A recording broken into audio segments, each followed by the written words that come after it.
자, 오늘 우리에게 주신 하나님의 말씀 데살로니가전서 1장 1절 말씀, 우리 한 절이니까 살아계신 하나님의 말씀 한 목소리로 합독하도록 합니다. 바울과 실와노와 디모데는 하나님 아버지와 주 예수 그리스도 안에 있는 데살로니가인의 교회에 편지하노니 은혜와 평강이 너희에게 있을지어다. 아멘. 여러분, 한 주간 하나님이 기뻐하시는 금식은 거룩과 사랑이라는 주신 말씀을 붙들고 사실 때 어떤 것들을 깨닫게 하셨습니까? 결국 성령 충만하지 않으면 하나님이 기뻐하시는 금식인 거룩과 사랑, 그러니까 순종과 충성보다는 내게 속한 것들을 개걸스럽게 폭식하는 연약한 존재임을 더 확실히 알게 되는 시간들이 많았을 겁니다. 그러나 하나님 앞에 살찐 자로 살아가는 이 연약함을 깨닫게 되는 바로 그 지점부터, 바로 거기서부터 하나님이 기뻐하시는 금식인 거룩과 사랑이 시작됨을 아셔야 합니다. 그래서 때를 따라 돕는 은혜를 성령의 임재 앞에서 받아라고 하신 거예요. 그 어떤 것보다도 성령을 구하라 하신 겁니다. 여러분, 사랑은 모든 두려움을 내어 쫓습니다. 자, 요한일서 4장 18절 말씀 볼까요? 사랑에는 두려움이 없습니다. 완전한 사랑은 두려움을 내쫓습니다. 두려움은 징벌과 관련이 있습니다. 두려워하는 사람은 아직 사랑을 완성하지 못한 사람입니다. 그러니까 성령이 충만할 때 여러분 안에 예수님을 통해 이미 넣어주신 하나님의 완전한 사랑이 이 두려움을 뚫고 나가는 겁니다. 자, 데살로니가 교회의 배경을 이해하려면요, 사도행전 16장과 17장에 나오는 내용인 바울의 2차 선교 여행을 보셔야 돼요. 자, 2차 선교 여행을 떠날 때 바울과 바나바가 뭐가 있었습니까? 다툼이 있었죠. 근데 바울은 1차 여행 때 갔던, 자, PPT 한번 보여주세요, 지도. 바울은 1차 여행 때 갔던 아시아 지역인 에베소로 갈 예정이었어요. 그래서 갈라디아 지역으로 가고자 했으나 성령님이 그 여정을 막으시죠. 그리고 또 북쪽인 비두니아로 가게 되지만 성령님이 그것도 막으셔요. 그래서 더 서쪽인 드로아 보이시죠? 드로아 지역으로 가게 됩니다.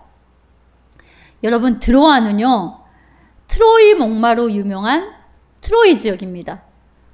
자, 호메로스 일리아스의 기록에 있는 그리스와 트로이 그 전쟁 이야기를 아시는 분은 아시겠지만, 저 트로이가 난공불락의 성 트로이거든요. 그러다 보니까 그리스 군이 10년 동안 저기를 장악하려고 계속 공격을 해요. 근데 점령하지 못하다가 오디세우스가 이런 제안을 해요.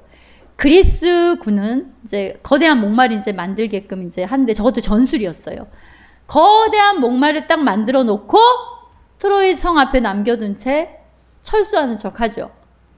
트로이 사람들은 여러분, 이 전쟁에 승리했다고 생각하고는 저 거대한 목마를 자신들의 승리의 전리품으로 생각을 하고 자기 이제 성 안으로 자축하는 마음으로 가지고 들어온 거예요. 근데 그 목마 안에 뭐가 있었겠어요? 퀴즈, 뭐가 있었겠어요? 예, 맞췄어요. 자, 그리스 최정예 부대가 거기에 잠복을 하고 매복을 해 있었던 거예요. 그래서 트로이 사람들이 자는 한밤중을 틈타서 목마 안에서 이제 나온 거죠. 그래서 성한 사람들을 기습하고 이 전쟁에서 최종 승리를 거둡니다. 바로 이 드로아에서 잠자던 중에 마게도니아로 건너와서 우리를 도우라고 하는 그 환상 때문에 첫 번째 도시인 빌립보로 건너가서 누디아의 도움을 받아가지고 빌립보 교회를 개척한 후에 이동한 곳이 바로 데살로니가입니다. 자, 데살로니가는 마게도니아의 수도예요. 마게도니아의 수도인데 이 도시는 그 당시 인구가 한 20만 정도 됐어요. 로마 제국 안에서 매우 중요한 도시로 당시 군사용, 상업용 도로막인, 한번 볼까요? 비아 에그나티아라 그래요. 비아 에그나티아 뜻이 뭐냐면 모든 길은 로마로 통하다. 들어봤죠? 그 말을 비아 에그나티아. 그러니까 그 도로가 있던 그곳에 위치한 도시입니다. 한번 현재 모습 한번 보여줄까요? 여러분, 엄청나죠? 네, 저 이제 길로 그 사도 바울이 다니면서 이제 복음을 전했던 거죠. 그래서 지금도 엄청나게 큰 대형 도시입니다. 저렇게. 오늘날은 인구가 100만 정도 돼요. 그리스도의 제2의 도시입니다. 주전 4세기에 알렉산더 대왕의 후계자 중 한 명이요. 마게도니아 왕 카산드로스가 자신의 아내이자 알렉산더 대왕의 이복 누이였던 데살로니카, 그 이름을 그대로 따서 새로 건설한 도시로 에게해 전체에서도 최상의 천연 항구 도시입니다. 자, 데살로니가는요, 로마 초창기 시대에 율리어스 시저를 죽인 세력을 소탕하려고 안토니우스하고 오타비아누스가 한 편을 이렇게 먹고요. 그리고 시저를 죽였던 브루투스와 카시우스가 한 편을 먹어서 이렇게 싸우는데, 이게 그 유명한 필리피 전투예요. 필리피 전투. 근데 거기에서 데살로니가는 이 전쟁에 승리한 안토니우스하고 옥타비아누스 편에 서게 돼요. 그래가지고 데살로니가는 자치 도시 국가가 됩니다. 그리고 로마의 엄청난 보호와 인정을 받게 되죠. 그리고 데살로니가 주민들은 로마 시민권도 다 부여받아요. 자체 화폐도 있었어요. 그러다 보니까 어떻게 하겠어요? 로마 황제를 신으로 숭배하는데 아주 열정적이겠죠. 데살로니가 사람들은 로마 근데 황제뿐만 아니라 그리스 로마 신화에 등장하는 모든 신들을 다 섬겼습니다. 그런데 이 도시의 가장 민족적인 종교는 뭐냐면 수호신으로 여긴 카비루스 숭배라고 있어요. 카비루스. 카비루스는요, 그러니까 내일 여러분이 이제 데살로니가 나가기 전에 요 개관적인 것들을 한 번 더 들어보시면 됩니다. 카비루스는요, 자기 형제들에 의해서 살해당한 고귀한 신적인 존재로 이 사람들이 생각을 했어요. 그래서 그가 다시 살아와가지고 가난하고 압제당한 사람들을 해방시켜 줄 거라는 그 믿음으로 이 카비루스를 숭배했다는 말이에요. 그러니까 마치 토착신처럼 그런 영향력을 행사했던 우상이라는 말입니다. 그러니까 이처럼 데살로니가는 우상 숭배가 만연한 도시고 동시에 성적 방탕이 넘쳐나는 도시입니다. 가만히 보세요. 여러분, 성경을 보면 우상 숭배가 만연한 도시는, 우상이 서 있는 도시는 굉장히 음란하고 성적으로 방탕이 또 넘쳐나게 되는 겁니다. 자, 사도행전 17장 1절에서 3절 말씀 보면은 우리 함께 합독해 볼까요? 그들이 암비볼리와 아볼로니아로 다녀가 데살로니가에 이르니 거기 유대인의 회당이 있는지라 바울이 자기의 관례대로 그들에게 들어가서 뜻을 풀어 그리스도가 해를 받고 죽은 자 가운데서 다시 살아나야 할 것을 증언하고 이르되 내가 너희에게 전하는 이 예수가 곧 그리스도라 하니. 그러니까 여러분 3번의 안식일이 지났다고 그랬죠. 그러니까 한 3주 정도, 그러니까 3주 정도 머물면서 어디에서? 유대인의 회당에서 성경을 강론하고 복음을 전파했단 말이에요. 특히 어떤 복음을 전파했냐면 예수 그리스도의 부활의 복음을 전했습니다. 아까 카비루스가 뭐라고 그랬어요? 자신들이 섬기는 그 우상 카비루스가 다시 살아나서 자기들을 구하러 올 거라고 그런 숭배 사상이 있다고 했잖아요. 그러니까 이 예수님의 부활의 복음을 전하는데 의외로 잘 받아들인 사람들이 있었다는 말입니다. 자, 비록 3주 정도 되는 기간인데 예수 그리스도를 영접하는 열매들이 막 나타납니다. 사도행전 17장 4절을 보면은요, 유대인 가운데 어때요? 경건한 헬라인의 큰 무리와 또 적지 않은 기부인도 복음을 받아들여요. 그리고 그 유대인 가운데 굉장히 부유한 야손이라는 사람이 복음을 들고 또 회심을 하게 됩니다. 그래서 바울은 그리스도교야말로 유대교의 완성이다. 구약의 모든 예언과 그것들은, 말씀들은 예수 그리스도로 통해서 성취되었다. 이걸 선포한다는 말입니다. 근데 유대인의 입장에서 가만히 보면은 바울이 이단인 거예요. 그쵸? 아니 도대체 저놈이 뭐라고 하는 거야? 우리가 정통으로 믿는 유대교를 부인하고 뭐에 의해서 완성된다고? 그러니까 전통 유대교 교리를 변질시키는 이상한 말을 짓거리고 다니는 거예요. 자신들이 봤을 때는. 그것도 자기들이 회당에 들어가가지고 유대교를 지금까지 잘 따르고 있던 이 이방인들을 그리스도께로 회심을 시키니까 분이 난 거죠. 그러니까 분을 품고는 깡패들을 통해서 바울을 살해하기 위해 바울이 묵고 있었던 야손의 집에 들이닥칩니다. 또한 당시 로마 제국 안에서 유대교는요, 특별한 대우를 받고 있었어요. 황제 숭배를 면해줬습니다. 그 당시 다 누구나 황제를 숭배를 해야 돼요. 근데 숭배하라면 지랄지랄 난리를 피니까 황제 숭배를 면제해주고 군 복무와 전쟁에 징집되는 것을 면제해 주었단 말이에요. 그러기에 로마 당국으로부터 유대인들이 받고 있는 혜택을 기독교인들도 받는다면 자신들의 종교의 세력이 자신들 소위 그러니까 종교세가 약해지겠죠. 그래서 유대인들은 길을 쓰고 바울을 회방하고 고소한 거예요. 유대인들이 바울을 또 고소할 꽃두리를 삼은 게 뭐냐면 바울이 복음을 전하는데 쓰던 주님이라는 단어. 당시 로마 황제에게만 사용하던 아주 신적인 표현이란 말이에요. 그런데 유대인들이 바로 이것을 꽃두리 삼아가지고 바울이 로마 황제 외에 또 다른 주님을 전하고 돌아다닌다고 뭐 한 거예요? 고소한 거예요. 봐봐라. 예수를 주님으로 믿는 저 그리스도인들은 황제를 반하는, 그러니까 황제에게 거역하는 역모를 꾸미는 자들이라고 매도하고 고발한 거예요. 여러분, 예수님도 이 하나님을 믿는다는 유대인들에 의해서 신성 모독으로 죽임당하고 제자들이 복음을 전할 때도 어떻게 했어요? 유대인들이 예수 이름 전하지 마. 사사건건 태클을 걸죠. 이런 사유로 야손이 심지어는 붙잡혀 가가지고 두들겨 맞고 감옥에 갇혀서 나중에는 보석금을 막 이렇게 내고 노임받는 일이 나타난단 말입니다. 이런 소동이 이제 발생하니까 바울은 디모데만 그곳에 남겨놓고 급히 도망치듯 빠져나옵니다. 자, 데살로니가 전서 2장 18절 보면은 사단이 우리를 막았도다. 근데 그 뒤에 바울은 계속 이제 한두 번 계속 가고자 했는데도 사단이 막았다고 하잖아요. 무슨 말이에요? 너는 이 땅에 못 들어와. 그러니까 사도 바울이 출입 금지시켰는데, 그러니까 그 땅에 들어가지 못하는 어떤 그런 조치를 마련했다라는 거죠. 그러면 여러분, 사도 바울이 데살로니가 편지를 쓰게 된 배경이 뭐냐면, 바울은 지금 갑작스럽게 데살로니가 교회를 떠나게 되면서 데살로니가 교회 성도들이 너무너무 걱정이 되는 거예요.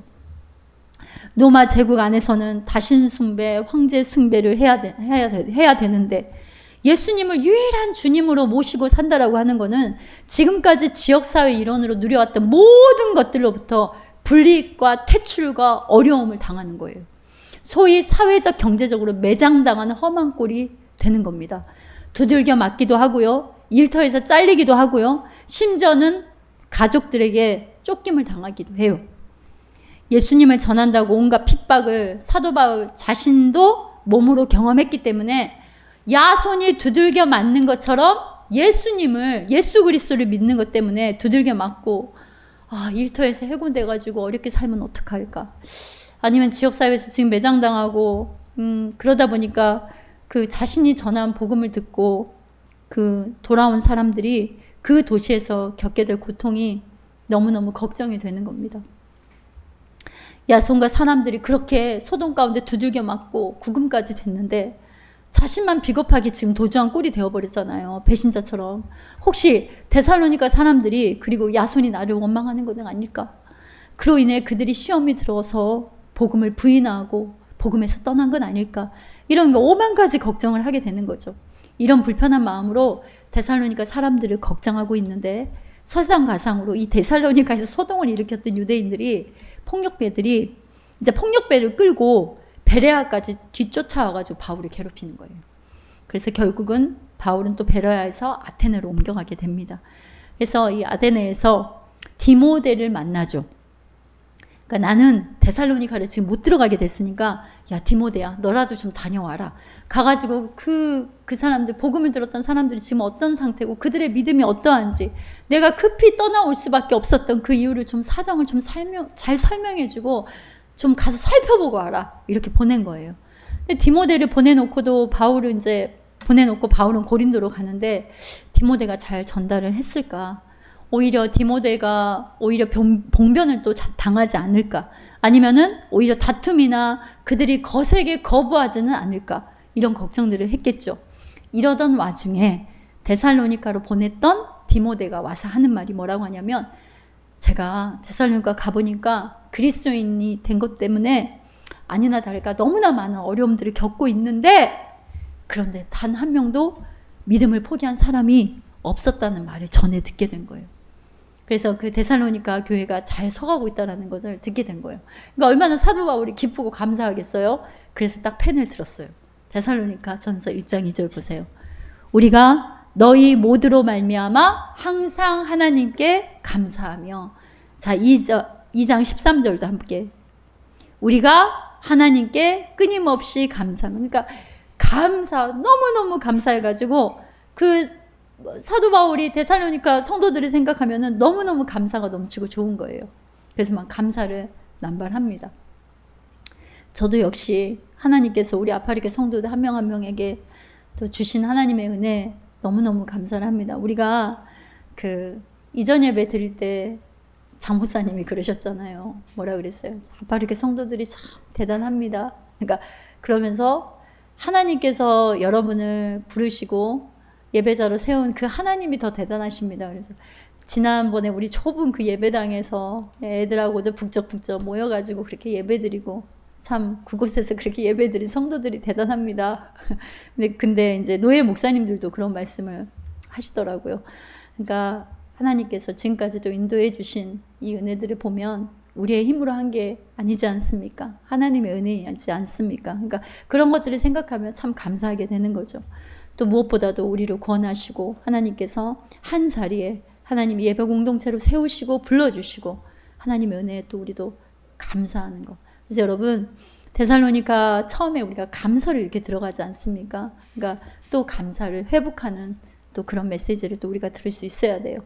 자, 데살로니가의 근데 기록 목적이 뭐냐면 믿음 때문에 이렇게 세상에서 핍박을 당할 때 그리스도인들은 어떻게 해야 하는가. 또 데살로니가 도시에서 행해지는 우상 숭배와 그 음행의 문제들이 있었잖아요. 그런 것들로부터 그리스도인은 어떻게 살아야 하는가. 그리고 부활과 주님의 재림에 대한 질문을 답변해 주는 목적으로 나와요. 그러니까 뒤에 가면 이런 부분들도 살펴볼 텐데요. 그런 내용들이 나옵니다. 그리고 데살로니가 교회의 문제와 그 해결책에 관해서 권면하기 위해서 썼습니다. 그게 목적이에요. 자, 그러면 오늘은 데살로니가전서 1장 1절 우리 아까 한 목소리를 합독했는데요. 다시 한번 한 목소리를 합독해 봅시다. 바울과 실루아노와 디모데는 하나님 아버지와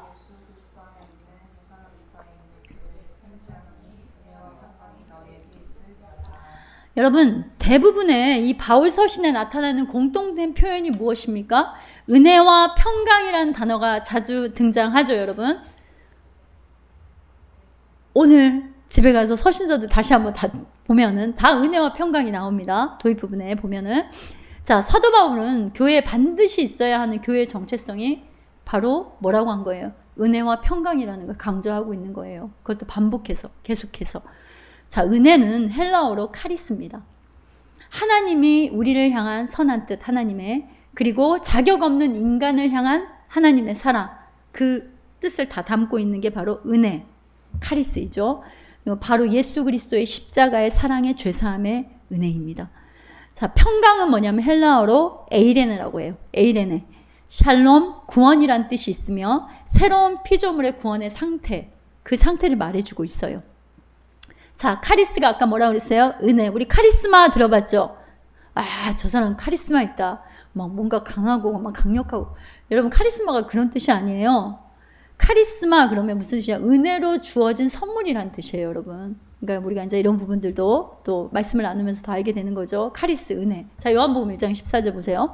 말씀이 육신이 되어 우리 가운데 거하심에 우리가 그의 영광을 보니 아버지 독생자의 영광이요 은혜와 진리가 충만하더라.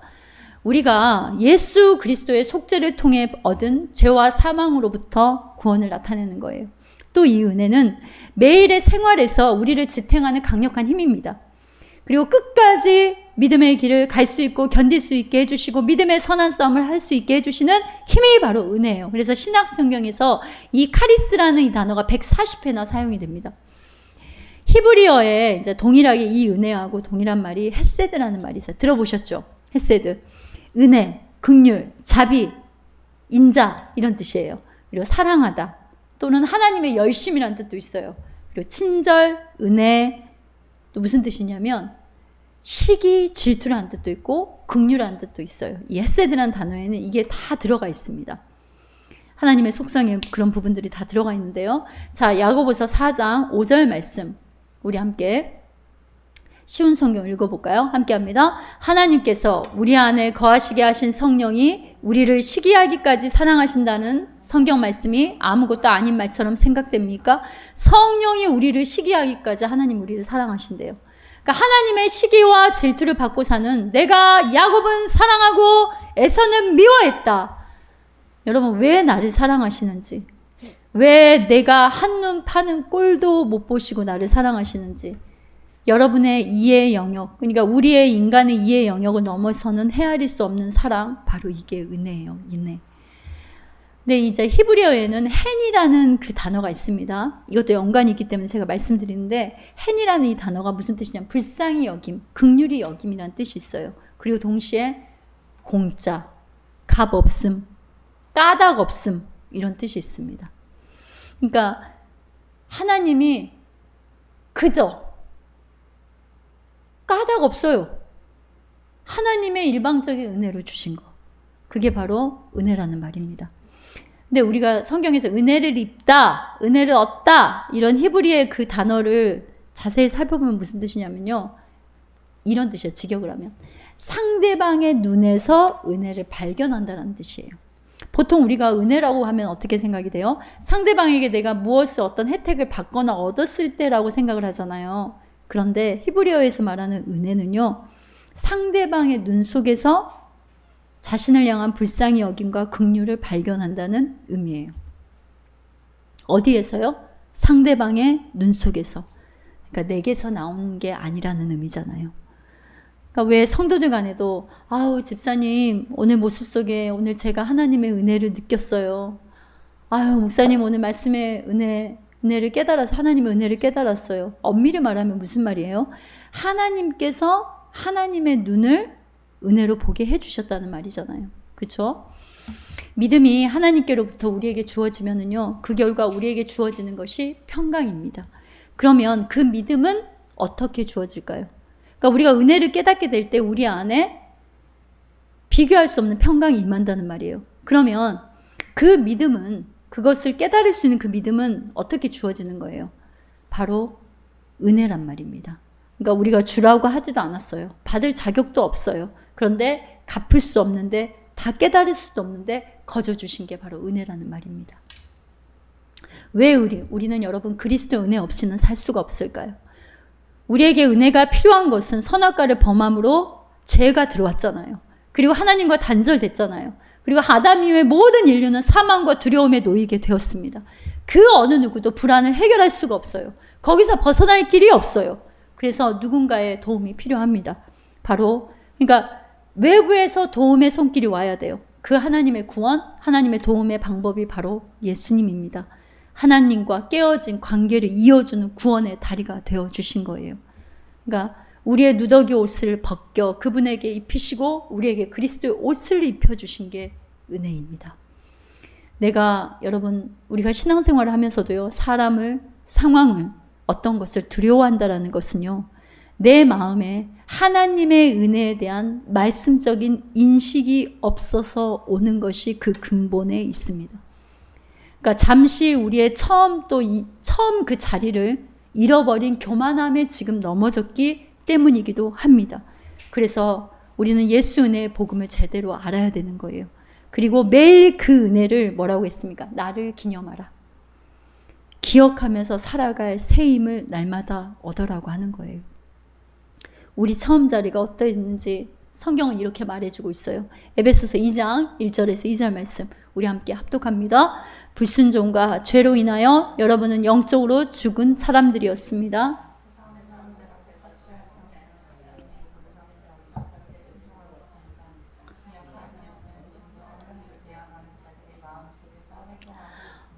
허물과 죄로 죽은 불순종의 아들들. 그러니까 나 이외의 존재에는 절대 순종하거나 순복하지 않는 자들, 내가 만든 신을, 그리고 내가 신이 되어 사는 자들이 바로 원래 우리단 말입니다. 이런 우리를 하나님이 예수님을 통하여 새 사람으로 만들어 주시니까 그때서야 내가 주인이 아니었구나, 내게 주인이 있었구나, 이걸 알게 된 거네요. 근데 이 알게 된 자체도 뭡니까? 은혜이죠. 자, 고린도전서 1장 26절에서 29절 한번 뜻을 생각하면서 함께 합독해 봅시다. 형제자매 여러분, 여러분이 부르심을 받을 때 그 처지가 어떠하는지 생각하여 보십시오. 육신의 기준으로 보아 지혜 있는 사람이 많지 않고 권력 있는 사람이 많지 않고 가문이 훌륭한 사람이 많지 않았습니다. 그런데 하나님께서 지혜 있는 자들을 부끄럽게 하시려고 세상의 어린 것들을 택하셨으며 강한 자들을 부끄럽게 하시려고 세상의 약한 것들을 택하셨습니다. 하나님께서는 세상에서 비천한 것과 멸시받는 것을 택하셨으니 곧 잘났다고 하는 것들을 없애버리시고 아무것도 아닌 것들을 택하셨습니다. 그것은 아무도 하나님 앞에서 자랑하지 못하게 하시려는 것입니다. 미련한 자, 천한 자, 약한 자를 택하셨습니다. 우리같이 미련하고 천하고 약한 자를 택해 주신 거예요. 나같이 부족한 자가 여러분 감히 하나님의 언어로 설교를 하는데 누군가 은혜를 받네? 나같이 연약한 자가 지금 찬양을 하는데 누군가 은혜를 받네? 나는 힘든 고난의 길이라고 하는데 하나님의 눈은 내가 너와 함께함을 보여주는 길이라고 하시네? 우리는 이것을 보여줄 뿐입니다, 여러분. 그래서 아까 헤세드가 뭐라고 그랬어요? 은혜라는 의미, 은혜를 받다라는 의미가 뭐라고 그랬어요? 불쌍히 여기다라는 그 히브리어 헤네 뜻이 하나님 눈에서 우리의 긍휼을 보는 거라고 했잖아요. 지지로도 못나고 약한 존재가 예수 은혜로 건짐받고 살아감을 보여줌이 은혜라는 단어에 다 들어있어요. 여러분, 은혜, 찬양도 많고 항상 말씀을 듣을 때 은혜 하니까 이게 매너리즘에 빠져가지고 그냥 당연하고 아무렇지도 않고 아무 감동도 없고, 그러나 이 은혜라고 하는 거는 아무나 받을 수 없는 거고 아무나 말할 수 없는 거고 아무나 고백할 수 없는 겁니다. 그리스도의 은혜가 아니면. 인간적인 눈으로 볼 때 여러분, 복음의 사도로 적합하지 않은 사람이 누구입니까? 사도 바울이었잖아요. 스데반 죽이는데 뭐 했어요? 편하게 돌 던져 죽이라고 뭐 맡아줬던 사람입니까? 옷 맡아줬던 사람이잖아요.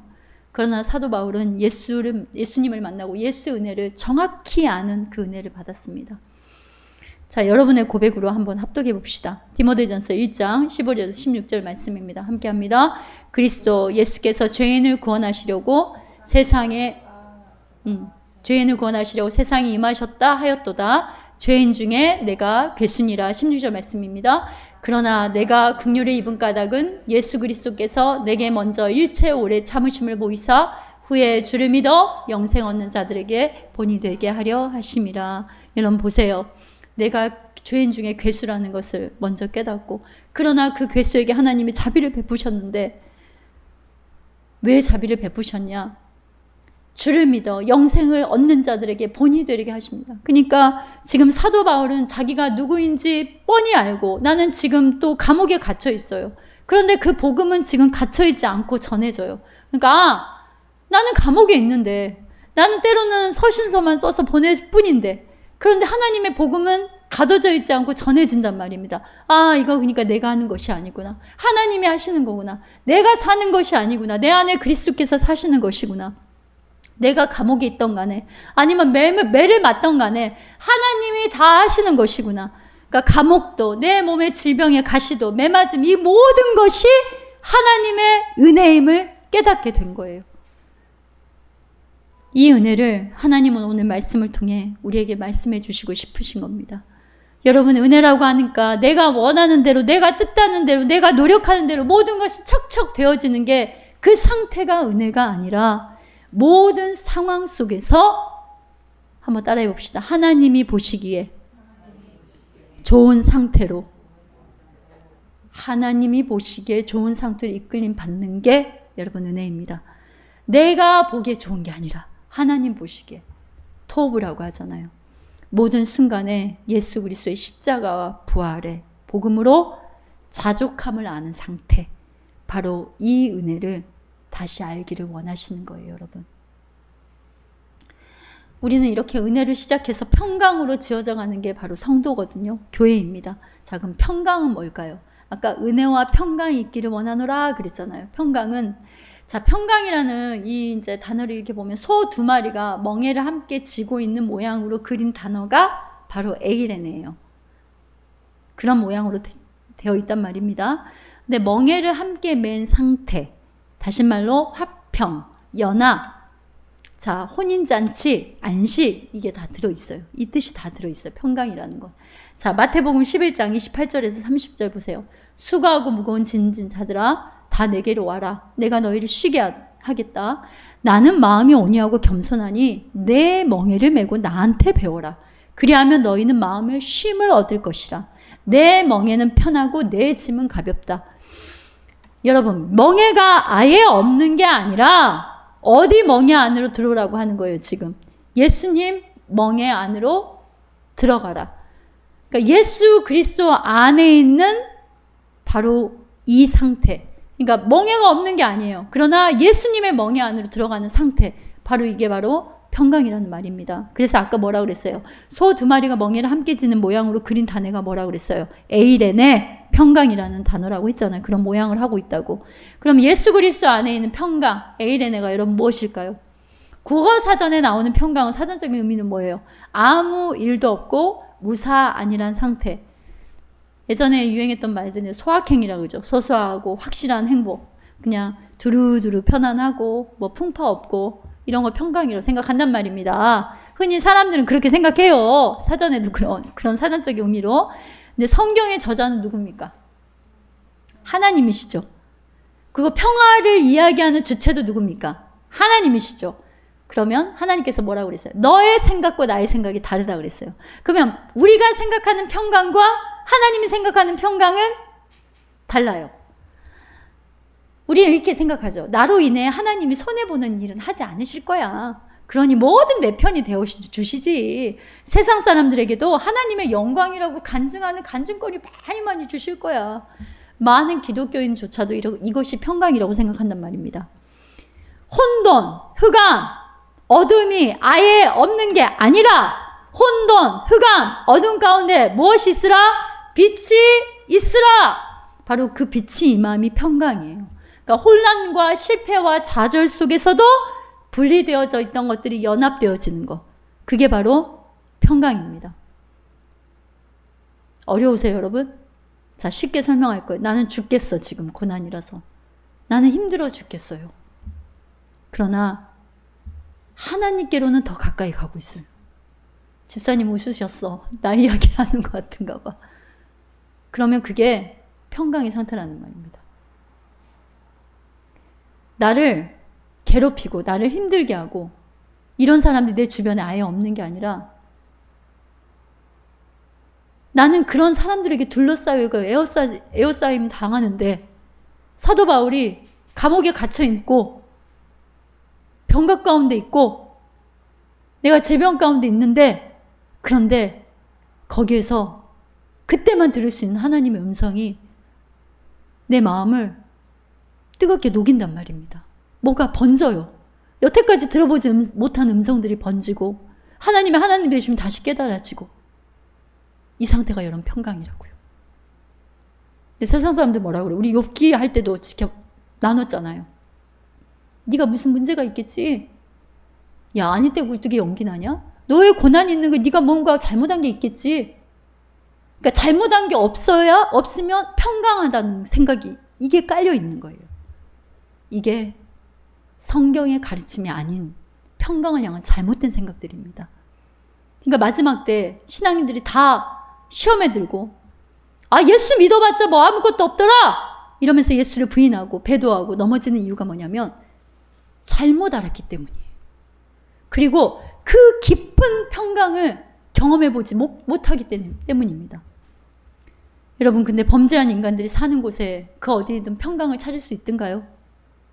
있어요? 없습니다. 평강은요, 예수 그리스도로 말미암아 선물로 주어지는 거예요. 자, 요한복음 14장 27절 보세요. 함께 합니다. 평안을 너희에게 끼치노니 곧 나의 평안을 너희에게 주노라. 내가 너희에게 주는 것은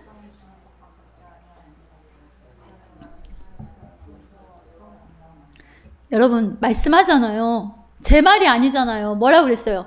세상이 주는 평안과 같지 않아. 그러니까 세상이 말하는 평안과 내가 말하는 평안은 다르다. 이렇게 말씀하시면서 그럼 여러분 세상이 주는 평안이 뭘까요?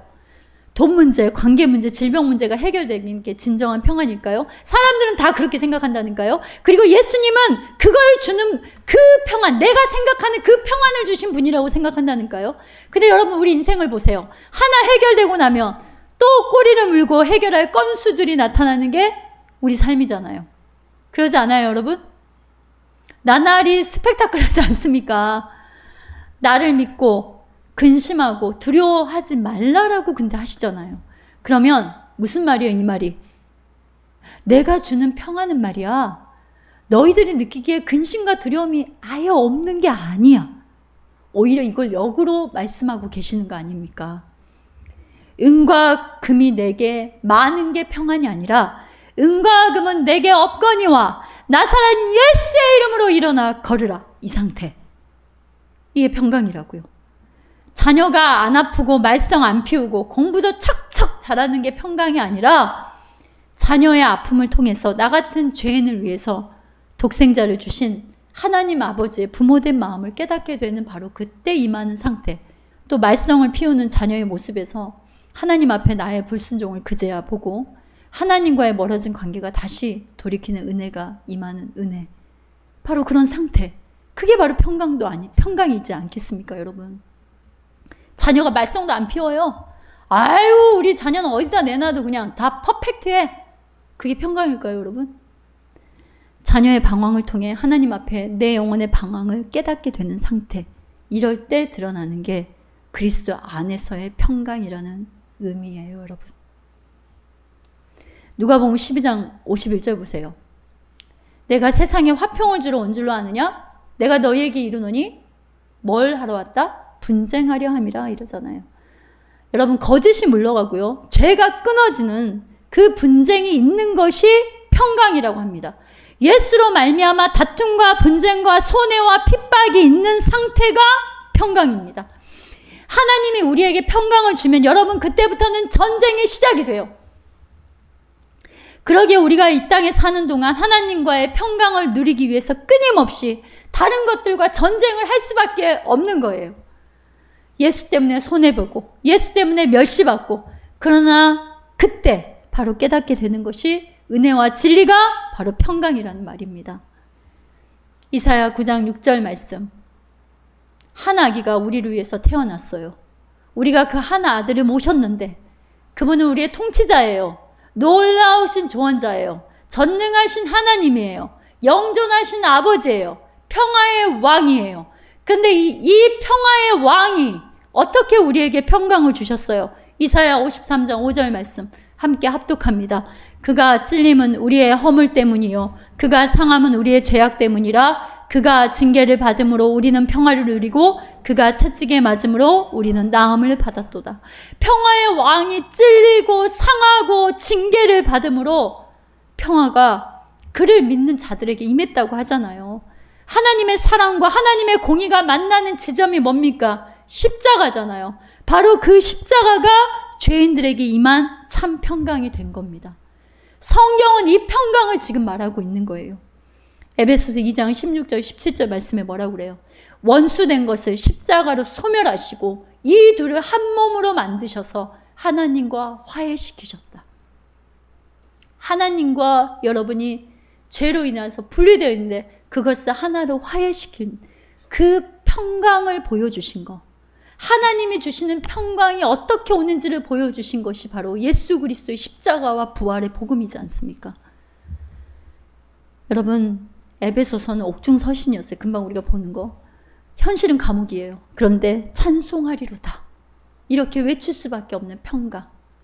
그 평강을 오늘 우리에게 하나님은 알려주고 싶으신 거예요. 우리는 예수님을 머리로 한 그분의 지체입니다. 예수님이 온전히 기록되었을 때 하나님의 말씀의 성취를 위해서 십자가에서 예수님의 그 7원 한마디 한마디까지도요, 하나님의 말씀을 이루기 위해서 안 하셔도 돼요. 그러나 다 이루었다. 이런 한마디 한마디 다 이 모든 것들이 하나님의 말씀의 성취였단 말입니다. 그 길은 십자가를 통과한 부활임을 보여주셨잖아요. 그 예수님을 머리로 한 지체인 교회, 성도인데 우리는 만사 형통, 무사 안일, 이것이 평강이라고 한다면 머리가 없이 몸을 흔들고 이리저리 흔들고 다니는 좀 심한 말로 좀비와 뭐가 다르겠습니까? 머리가 생각하는 방향과 머리가 알려주고자 하는 방향과 다른 거예요. 나는 머리 없어도 그냥 살아가겠다. 예수 은혜는 좋아.